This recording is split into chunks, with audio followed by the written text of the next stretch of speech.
সকাল সকাল এমন মিষ্টি গন্ধ, আমার মনে হয় কেউ তাল পিঠা তৈরি করছে। বিষয়টা ভালো করে দেখতে হচ্ছে।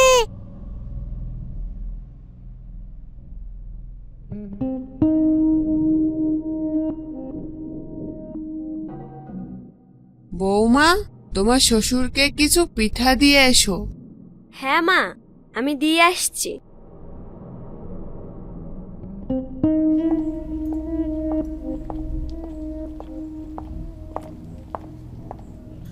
শিখা কিছু পিঠা তার শ্বশুরকে দিতে যায়।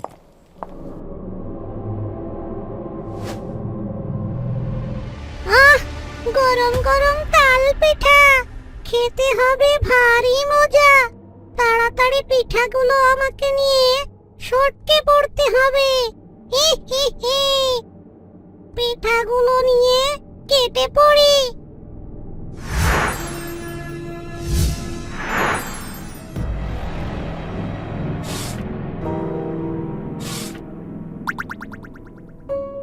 শিখা হাসি মুখে ফিরে আসে, কিন্তু হঠাৎ থমকে দাঁড়ায়।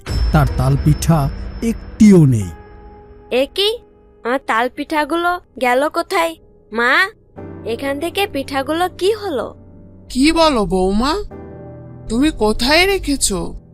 রাতকালে এগুলো তো ভালো কথা নয়। শাশুড়ি অবাক, ভয় পেয়ে তাকিয়ে থাকে। শিখাও ঘরে বসে চিন্তায় মগ্ন, হাতে তাল পিঠার খালি থালা নিয়ে ভাবতে থাকে। এই রহস্য বুঝতেই হবে। কে চুরি করলো আমার পিঠা? রান্নাঘরের দরজা তো বন্ধ ছিল। এটা কোনো মানুষ না, নিশ্চয়ই কিছু অলৌকিক ব্যাপার আছে। শিখা সিদ্ধান্ত নিল এবার সে তাল পিঠার ফাঁদ পেতে চোরটাকে ধরে ফেলবে।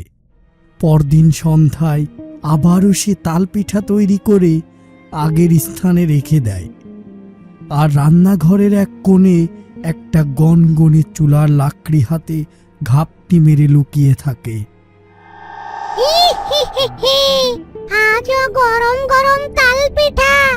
আমি আর দেরি না করে সব নিয়ে যাই, মজা করে খাবো রে। হি হি হি হি। ও, এই ব্যাপার। ওরে শাকচুন্নি, তোমার মজা আজ দেখাচ্ছি।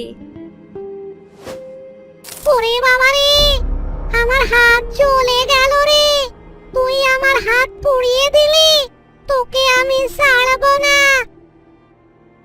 ওরে বাবা রে, আমার হাত জ্বলে গেল রে। শাকচুন্নি তখন চিৎকার করতে করতে সেখান থেকে চলে যায়। শাকচুন্নি রাগে ক্ষোভে গ্রামের রাস্তার মোড়ে বড় একটি বেলগাছ থেকে মানুষের মাথার উপর বেল ছুঁড়তে থাকে। ওরে বাবারে, মরে গেলাম রে। কে কে আমার মাথায় বেল ছুঁড়ে মারলি রে? এভাবে সে গ্রামের ছেলে বুড়ো সবাইকে আহত করতে থাকে। বাজারের ব্যাগ থেকে মাছ চুরি করে নেয়। গ্রামের মানুষ তার অত্যাচারে অতিষ্ঠ হয়ে পড়ে।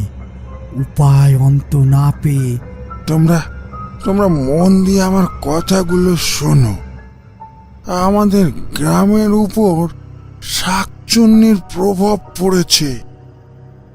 শাকচুন্নির হাত থেকে রক্ষা পেতে হলে দেবু সন্ন্যাসী একমাত্র ভরসা।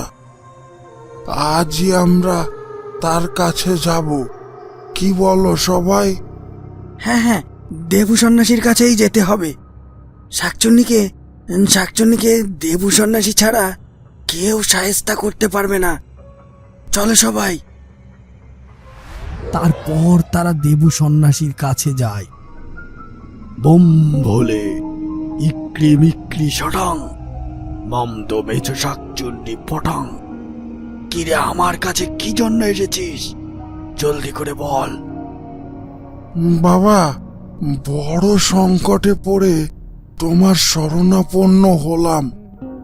আমাদেরকে রক্ষা করো বাবা, আমাদেরকে রক্ষা করো।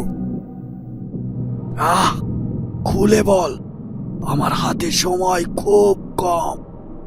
বৃদ্ধা তখন সব কিছু খুলে বলল।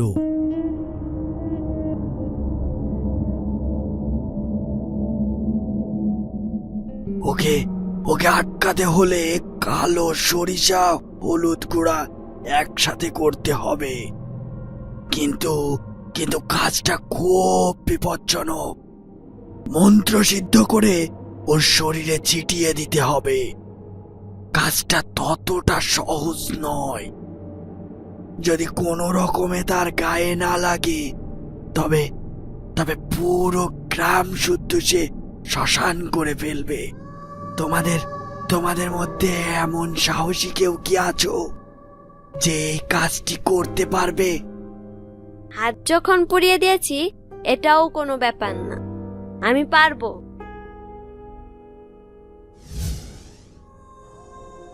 পরদিন দেবু সন্ন্যাসী মন্ত্র পাঠ করে শাকচুন্নিকে হাজির করে।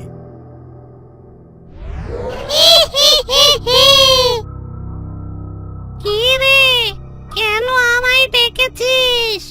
কোনো কিছুতেই কাজ হবে না। আমার হাত পুড়িয়ে দেওয়ার প্রতিশোধ আমি তুলবই। সবে তো শুরু করেছি। হি হি হি। তা তো বটেই। তার আগে তুই এই বোতলটাতে ঢোক দেখি। না না না, ওটা হবার নয়। আমি ওই বোতলে ঢুকবো না। তুই কেন? তোর 14 গোষ্ঠী ঢুকবে। ও ও হা হা হা হা হা হা হা। শিখা তখন তার হাতে থাকা সরিষা ও হলুদ গুঁড়া শাকচুন্নির গায়ে ছিটিয়ে দেয়। ওরে, আমার গা জ্বলে যাচ্ছে রে। আমার গায়ে কি ছিটিয়ে দিলি রে? মরে গেলাম রে। এই বোতলে না ঢুকলে সত্যি সত্যি মারা পড়বি, আর বোতলে ঢুকলে অন্তত জানে বেঁচে থাকবি। হা হা, আমি তাই করছি। আমাকে জানি মেরো না। তারপর সে শাকচুন্নি বোতলে ঢুকে যায়।